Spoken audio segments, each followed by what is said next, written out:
Olá, tudo bem? Aqui quem fala é o Matheus Cunhava Nunes, eu sou um médico veterinário e o artigo que eu irei trazer para vocês hoje é um estudo observacional prospectivo multicêntrico avaliando a incidência e os fatores de risco para reações agudas à transfusão de sangue em cães. Como são muitos autores, eu vou citar os 5 principais desse artigo, que são Georgina B.F. Hall, Rachel Bilbeck, Benjamin M. Brainard, Fernanda Camacho e Elizabeth B. Davidson, pela Journal of Veterinary Internal Medicine de 2024. Esse estudo ele foi conduzido em 14 hospitais de referência, sendo 11 acadêmicos e 3 privados localizados nos Estados Unidos, Reino Unido, Austrália, e ele coletou dados sobre transfusão sanguínea em cães ao longo de 9 meses. As transfusões de produtos sanguíneos em geral, não somente o sangue em si, mas vários produtos sanguíneos que vão ser citados, são componentes vitais no cuidado de cães gravemente doentes, mas eles não estão isentos de risco. As reações transfusionais elas podem variar de etiologia, gravidade, tempo de início, e isso torna importante entender como essas reações acontecem e quais são os fatores de risco que estão envolvidos. O objetivo principal do estudo foi avaliar a incidência das reações transfusionais agudas específicas em cães que receberam produtos sanguíneos halogênicos. As definições usadas para classificar reações vieram da Transfusion Reaction Small Animal Consensus Statement, que é a TRACS, em uma sigla mais fácil, publicado pela Association of Veterinary Hematology and Transfusion Medicine, que é a Associação de Veterinários Hematologistas de Transfusão. O estudo também teve como objetivo secundário, incluindo a avaliação de fatores como idade, dose de produtos sanguíneos administrados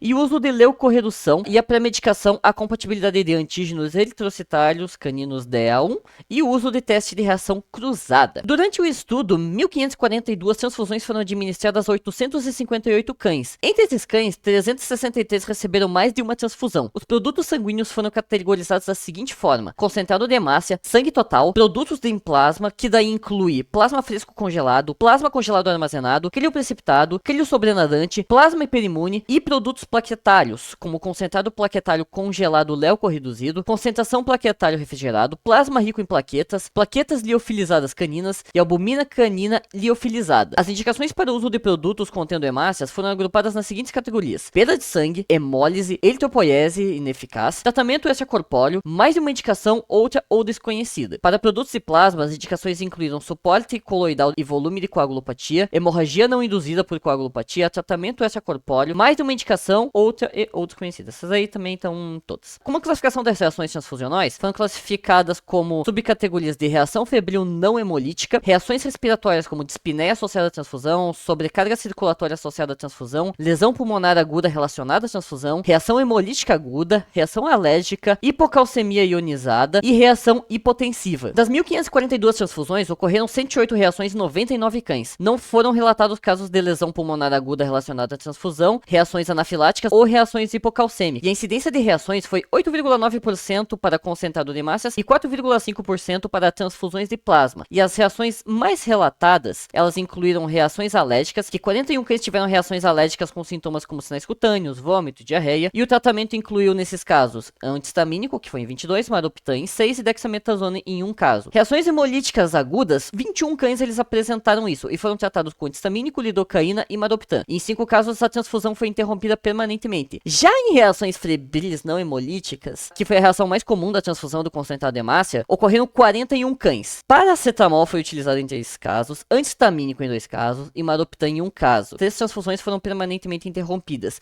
Vale o adendo que a gente está falando de um artigo que ele foi feito em um local em que eles não têm dipirona. Os Estados Unidos lhe proíbe o uso da dipirona, então eles acabam utilizando na via deles paracetamol. Não vou questionar essa parte do artigo, só que tem um problema muito mais grave em relação à dipirona lá e não vale a pena ser mencionado tudo aqui porque senão vai levar muito tempo. Mas em si, em caso assim, geralmente usa dipirona, principalmente ao invés desse paracetamol. Pelo amor de Deus, não se usa paracetamol, tá bom? Estados Unidos pode ser um grande centro de referência em muitas coisas, mas essa parte de medicamentos específicos assim é bem polêmico, tá? Continuando. Vale lembrar que os cães também, eles têm alguns tipos sanguíneos que eles são diferentes do nosso, assim como os gatos, que é classificado como DA1.1, DA1.2 e DA1 negativo, DA3 que inclui DA3 positivo, DA3 nulo, DA4 que é o DA4 positivo e DA4 nulo, DA5 mesma coisa positivo e nulo, nulo, DA6 positivo e nulo, DA7 e DA8. Esses aí não tem positivo e nulo, tá? E além disso, para a parte da doação de sangue, é importante que não dá pra ser qualquer animal que possa ter esses critérios, tá? Eles precisam passar por alguns exames prévios. Eu vou deixar aqui essa imagem do laboratório que tem aí na região, que trabalha em todo o Brasil, que é o Vetex. Eles têm esses critérios para alguns tutores, que eles incluem o peso mínimo, que no caso de gatos é 4 quilos e em cães é de 25 quilos. Está saudável e não ter sido submetido a nenhuma transfusão prévia, idade entre 1 a 8 anos, vacinas vermifugo em dia, fêmeas não gestantes, não lactantes e fora do cio, além de outros termos, tipo hematócrito correto, não tem que estar nos valores de referência, nada